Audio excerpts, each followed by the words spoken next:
السلام علیکم، آپ دیکھ رہے ہیں جی این این اور میں ہوں ابراہیم پیرزادہ اور میں ہوں اقرا ریاض۔ ہیڈ لائنز آپ جان چکے، بلیٹن کا آغاز کریں گے اہم خبر کے ساتھ۔ امریکی صدر ڈونلڈ ٹرمپ کے بڑے فیصلے، محکمہ دفاع کی دفاعی لائن ہلا کر رکھ دی۔ Chairman joint chief of staff general Charles Brown کو عہدے سے فارغ کر دیا۔ ایئر فورس کے lieutenant general Dan Razin Caine joint chief of staff نامزد۔ اور جبکہ جنرل براؤن فائٹر پائلٹ کی حیثیت سے تاریخ ساز عہدیدار سمجھے جاتے ہیں اور فوج میں مختلف نسلوں اور صنفی برابری کے چیمپئن بھی مانے جاتے تھے، وہ امریکی فوج میں دوسرے سیاہ فام جنرل تھے جو جوائنٹ چیف آف سٹاف کے چیئرمین کے عہدے تک پہنچے تھے۔ امریکہ ان کی 16 ماہ کے دور میں یوکرین اور مشرق وسطی کی جنگوں میں پھنسا رہا تھا۔ پینٹاگن نے 5,500 سول ملازمین فارغ کرنے کا فیصلہ بھی کیا گیا ہے۔ امریکی فضائیہ اور بحریہ کے سربراہوں کو بھی فارغ کرنے کا عندیہ دیا گیا ہے۔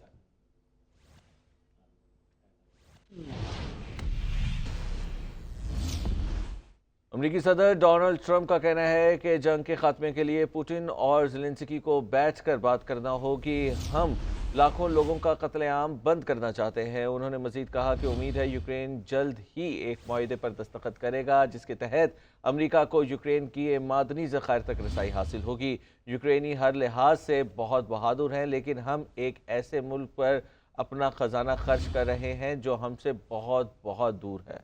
ٹرمپ چاہتے ہیں کہ یوکرین اپنے وسیع قدرتی وسائل تک امریکی کمپنیوں کو رسائی دے۔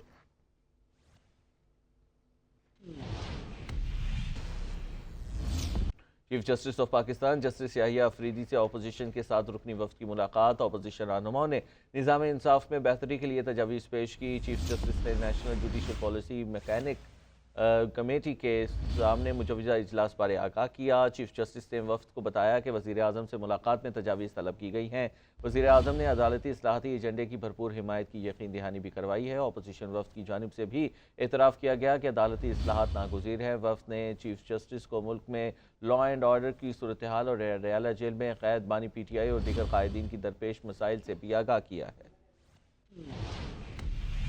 اپوزیشن رہنماؤں کے وفد کی چیف جسٹس یحییٰ افریدی سے ملاقات۔ اعلامیے کے مطابق تحریک انصاف کے وفد نے چیف جسٹس یحییٰ افریدی سے ان کی رہائش گاہ پر ملاقات کی۔ Opposition leader Omar Ayub, senator Shibli Faraz, barrister گوہر علی ظفر، سلمان اکرم راجہ، لطیف کھوسہ اور بابر اعوان ملاقات کرنے والوں میں شامل تھے۔ چیف جسٹس نے national judicial policy making committee کے مجوزہ اجلاس کے بارے میں آگاہ کیا۔ چیف جسٹس نے وفد کو بتایا کہ وزیر اعظم سے ملاقات میں تجاویز طلب کی گئی ہیں۔ وزیر اعظم نے عدالتی اصلاحاتی ایجنڈے کی بھرپور حمایت کی یقین دہانی کروائی ہے۔ اپوزیشن وفد کی جانب سے بھی اعتراف کیا گیا کہ عدالتی اصلاحات ناگزیر ہیں۔ اعلامیے کے مطابق چیف جسٹس نے کہا کہ ہائی کورٹس کے رجسٹرار اور صوبائی جوڈیشل اکیڈمیز کی آرا بھی جلد متوقع ہیں۔ وفد نے چیف جسٹس کو ملک میں لا اینڈ آرڈر کی گرتی صورتحال اور اڈیالہ جیل میں قید بانی پی ٹی آئی اور دیگر قائدین کو درپیش مسائل سے آگاہ کیا۔ عمر ایوب نے کہا کہ اپوزیشن لیڈرز کے کیسز ایک ہی وقت میں 2 مختلف جگہوں پر سماعت کے لیے مقرر کر دیے جاتے ہیں۔ پارٹی قیادت کے وکلاء کو ہراساں کیا جاتا ہے جبکہ جیل حکام عدالتی احکامات پر عمل درآمد نہیں کرتے۔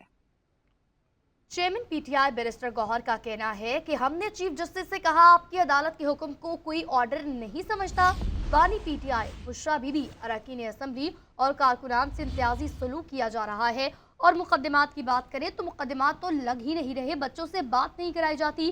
چیف جسٹس نے مسائل حل کرنے کی یقین دہانی کرائی ہے۔ اپوزیشن لیڈر عمر ایوب بولے، جیل مینول اور قوانین کی دجیاں اڑائی جا رہی ہیں۔ بانی اور بشرا بی بی کے مقدمات کی تاریخی نہیں بتائی جاتی اور بانی پی ٹی آئی کو ڈاکٹر کی بھی سہولت نہیں دی جا رہی۔ سینٹ الیکشن سمیت عدالتی احکامات پر عمل درآمد نہیں ہو رہا۔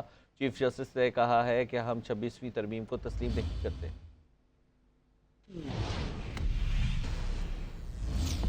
انصاف کی بروقت اور تیز ترین فراہمی کی جانب اہم قدم۔ وزیر اعظم نے case assignment and management system کا افتتاح کر دیا۔ تقریب سے خطاب کرتے ہوئے کہا کہ ایسا نظام متعارف کروایا جا رہا ہے جس سے بدعنوانی کی نظر ہونے والا پیسہ دوبارہ خزانے میں آئے گا۔ نیا نظام شفافیت اور بروقت انصاف فراہمی میں اہم کردار ادا کرے گا۔ کئی دہائیوں سے ہمارا نظام انحطاط کا شکار رہا ہے۔ بدقسمتی سے ماضی میں ٹریک اینڈ ٹریس سسٹم کا درست استعمال نہیں کیا گیا۔ جدید ٹیکنالوجی کے فقدان سے کھربوں روپے کی رقم کی ادائیگیاں نہیں ہوئیں۔ 11 ماہ میں خامیاں دور کرنے پر توجہ دی۔ کھربوں روپے کے مقدمات عدالتوں میں زیر التوا ہیں۔ And by God, I can tell you, without any fear of contradiction, that this is still possible and most definitely achievable, provided that we have the will to do, provided that we put our act together, provided that we act as a team and work untiringly. This will not only compensate our losses of the past, but dividends in times to come.